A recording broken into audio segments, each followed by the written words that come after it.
আজকে 5টা রোজা। তো আজকে আমি কি দিয়ে ইফতার করব চলুন দেখাই। এখন আজকে আমি নিয়েছি ছোলার ঘুগনি করেছি, শশা নিয়েছি একটু কুচিয়ে, এখানে একটু পেঁয়াজি বেগুনি করেছি, কলা নিয়েছি ফলে, শশা নিয়েছি, কামরাঙা নিয়েছি, পাকা পেঁপে নিয়েছি, আপেল নিয়েছি। আর এখানে থাকছে আজকে দেখেন একটা নতুন, এটা হচ্ছে বিস্কুট, শুধু পানিতে ভিজিয়েছি। তো এটা দিয়েই আমি ইফতারটা করব। তা আজানের জন্য অপেক্ষা করব। তো আজান শুরু হয়ে গেছে, এখন আমি ইফতার করব। তো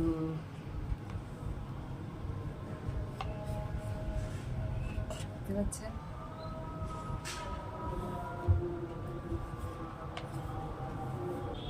তো আমি শুরুতে ইফতারটা এই যে বিস্কুট ভেজানোটা দিয়ে করব।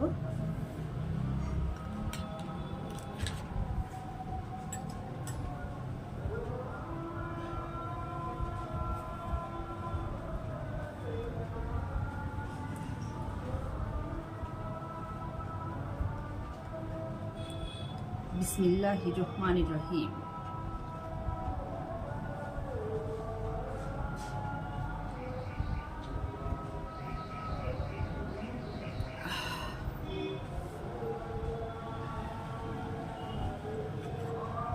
তো এখানে দেখেন বিস্কুট ভেজানো নিয়েছি, একদম ভিজে সুন্দর একটা দেখতেও হয়েছে।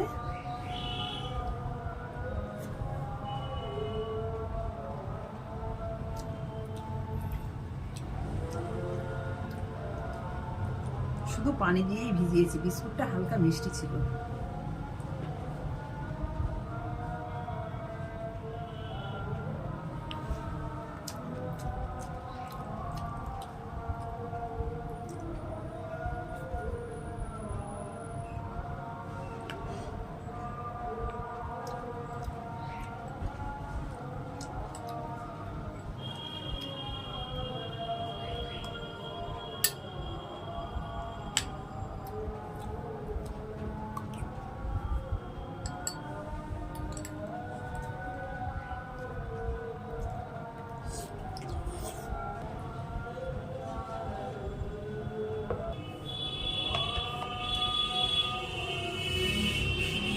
ওটা খেয়ে নিলাম বিস্কুট ভেজানোটা।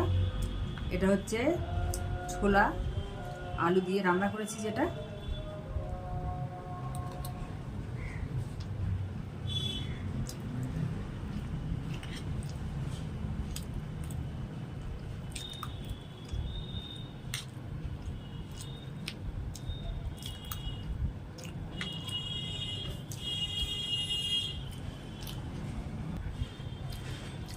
আজান শেষ হয়ে গেছে। তো নামাজটা পড়ে এসে তারপরে আস্তে আস্তে খাবো।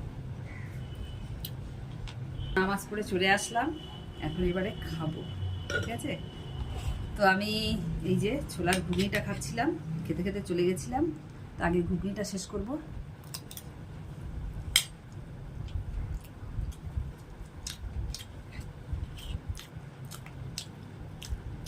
আমার এই ছোলার ঘুগনিটা খুবই ভালো লাগে, দুদিন বানাইনি, কিন্তু খাওয়ার জন্য মনটা খুব হচ্ছিল, ওই জন্য আজকে আবার বানিয়ে ফেললাম।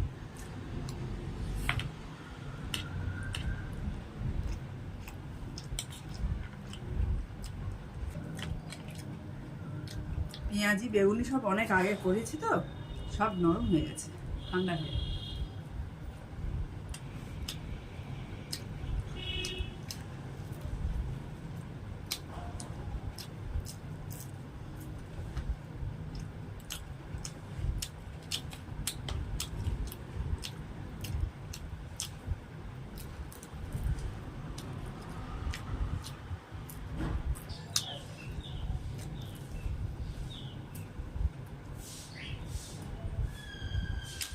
সন্ধ্যাবেলা ইফতারের ভাজা পোড়া খেতে কিন্তু খুবই ভালো লাগে, যেমন ভালো লাগে তেমনই ক্ষতি। আজকে একটু অসুবিধা হবে জেনেও খাচ্ছি, 2-3 দিন খাইনি, তো আজকে আবার একটু মন হলো ভাজা খাওয়ার জন্য।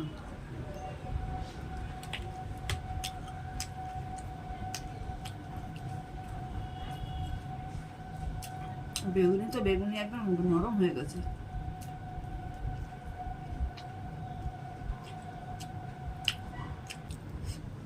ভাজা থাকলে আর ফল খেতে ভালো লাগে না, কিন্তু ফলটাই তো খেতে হবে।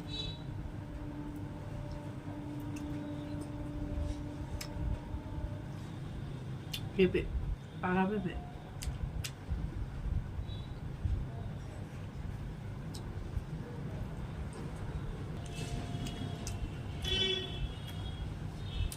আপেল,